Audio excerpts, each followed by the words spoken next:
Salut à tous, c'est Blunderit. Alors, on va faire du caméra tracking, et comme la vidéo qu'on a vue juste à l'instant. Donc d'abord, vous allez dans Movie Clip Editor, vous faites Open, et on va aller dans Ressources. Donc moi je vais dans Ressources, mais vous téléchargerez la vidéo qui s'appelle Source Vidéo, qui vient de Blender Guru, et je le remercie beaucoup. Pour faire ça, d'abord, on va utiliser une technique de flemmard. Ça s'appelle Detect Feature. Donc vous allez vous mettre à la dernière image de la vidéo, donc 218 à peu près.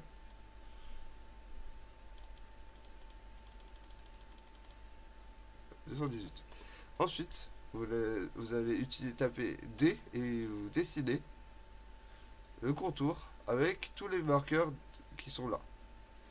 Et quand on va faire Detect Feature, il va trouver des marqueurs partout. Nous, on veut que les marqueurs à l'intérieur du cercle. Donc on va appuyer sur Inside Annotated Area et on change la distance pour qu'ils les prennent tous. On peut le baisser encore. On peut le baisser encore. On peut encore le baisser, je pense. Et voilà. Et là, on va faire ce tracking. On va aller faire track et de la droite vers la gauche.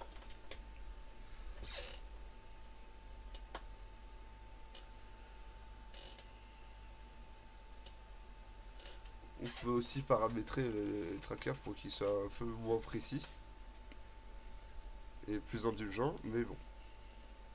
Ça a l'air de marcher pas trop mal. Pas trop mal. Il y a quand même pas mal de marqueurs qui sont restés. Et certains donc qui ont bougé.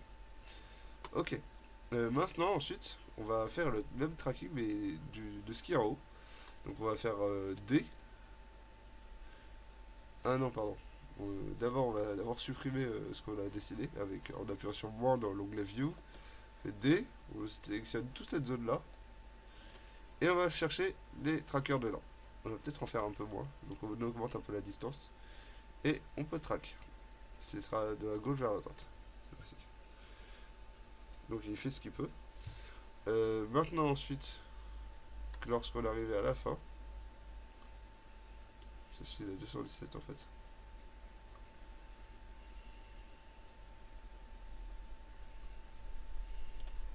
Donc ces 4 là, c'est dommage qu'ils sont partis. Parce que du coup ils traquaient bien.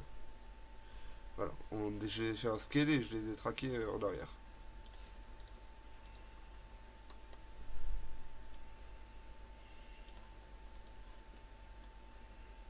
Lui, il a complètement changé de port. On le supprime. Et il y en a un autre qui a dû bugger. Celui-là, il a complètement bugué, donc on le supprime. Ok, parfait, il y en a d'autres. Bah, manuellement, on peut déjà supprimer ceux qui sont vraiment abusés. Ensuite, on peut prendre le mégot de cigarette, on peut prendre quelques marqueurs en plus. Ça ne fait pas de mal.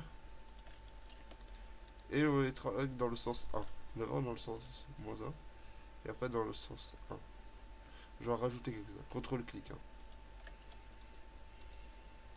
On les sélectionne tous, c'est là. Et on va les traquer dans le sens de la gauche vers la droite.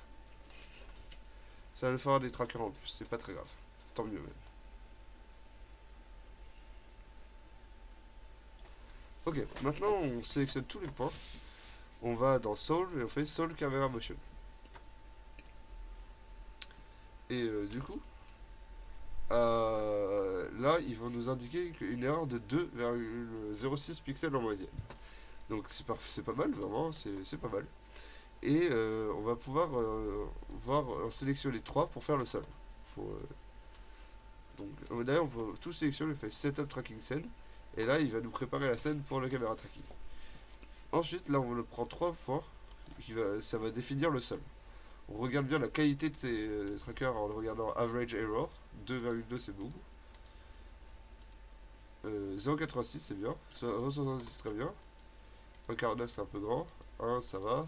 1,28 c'est trop. Ah voilà. On peut prendre ces trois là. Et on fait une reconstruction set floor. Floor. Pour une prononciation plus précise. On peut en sélectionner 4.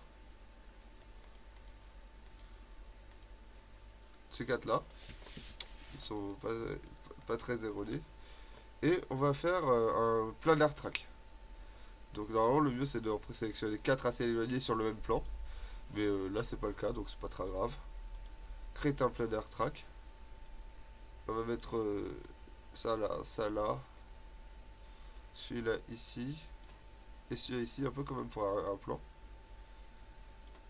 Parfait. Et après, on va ajouter une image des Scouts et Guides de France, parce que j'aime bien les Scouts et Guides de France. Et en fait, open. Et moi, je l'ai mis dans image texture, tout en bas.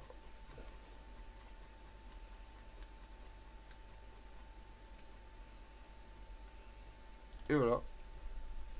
Et lorsque vous faites play, vous voyez que le planner track fonctionne parfaitement, enfin presque parfaitement. Donc il a fait un petit bug là.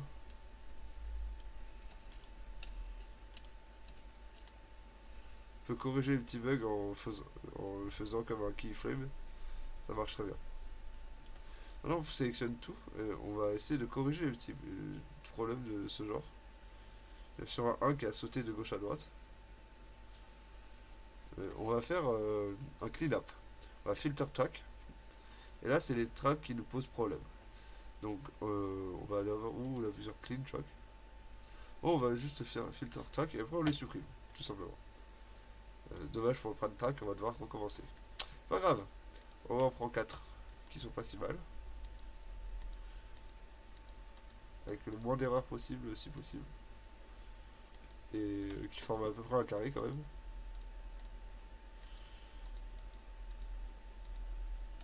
Voilà, ces 4 là, on va faire un crème plan track. On le met. C'est toujours un peu ça le boulot, hein. C'est un peu répétitif. Surtout quand les marqueurs, on n'est pas sûr qu'ils sont bons. Hop, on remet l'image. Et là, on voit plus aucun problème. Il y a très peu d'erreurs. Et ça marche très bien. Parfait. C'est génial. On a fait un planner track. Normalement, dans le futur, on pourra même copier l'image du truc et faire des modifications dessus pour faire un planner track. Ce qui est vraiment très stylé. Vous verrez ce que ça signifie plus tard.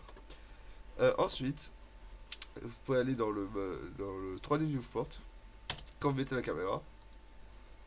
Si vous passez en mode rendu. Et vous passez en mode cycle. Ok. Là, donc là, vous avez le plan qui va faire le shadow catcher.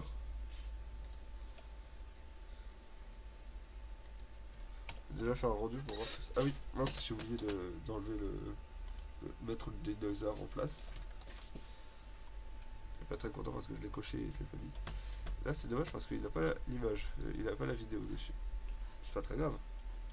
Faut corriger ça. Compositor.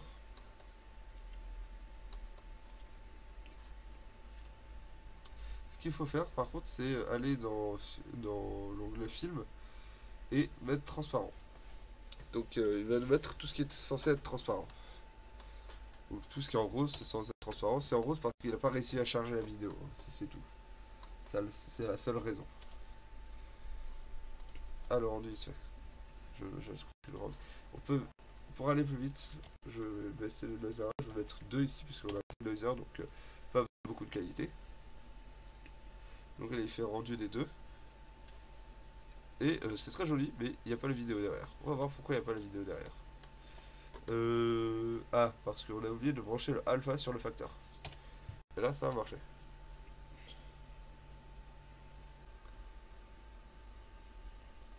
Bon, c'est pas grave. Le but, c'est pas que ça marche, hein.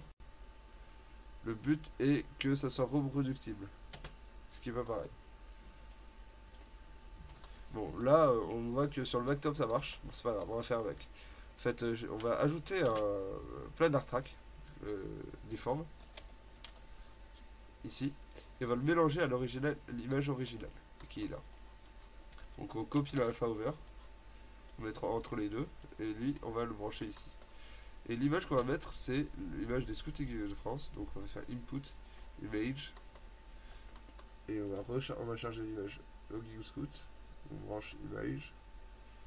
Et ensuite, on choisit la source de la vidéo source. Source vidéo. Et là, ça ajoute le logo des Scouts et Guides de France dessus. Comme sur le banner track. Bah voilà.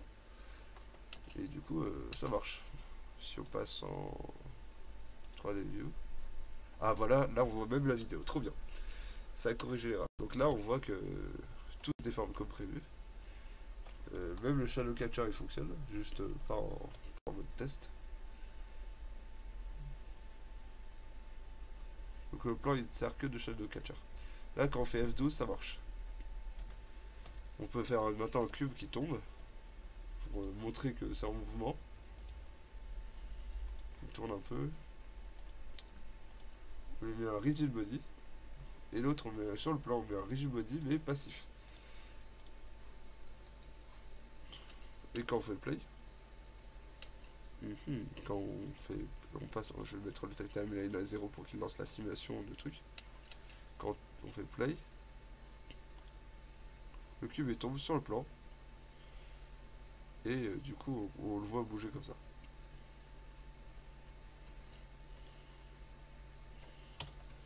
Faire rendu pour voir ce que ça donne. Et voilà. Bah, si vous avez aimé cette vidéo, vous pouvez la liker et mettre un pouce bleu et la partager et la regarder.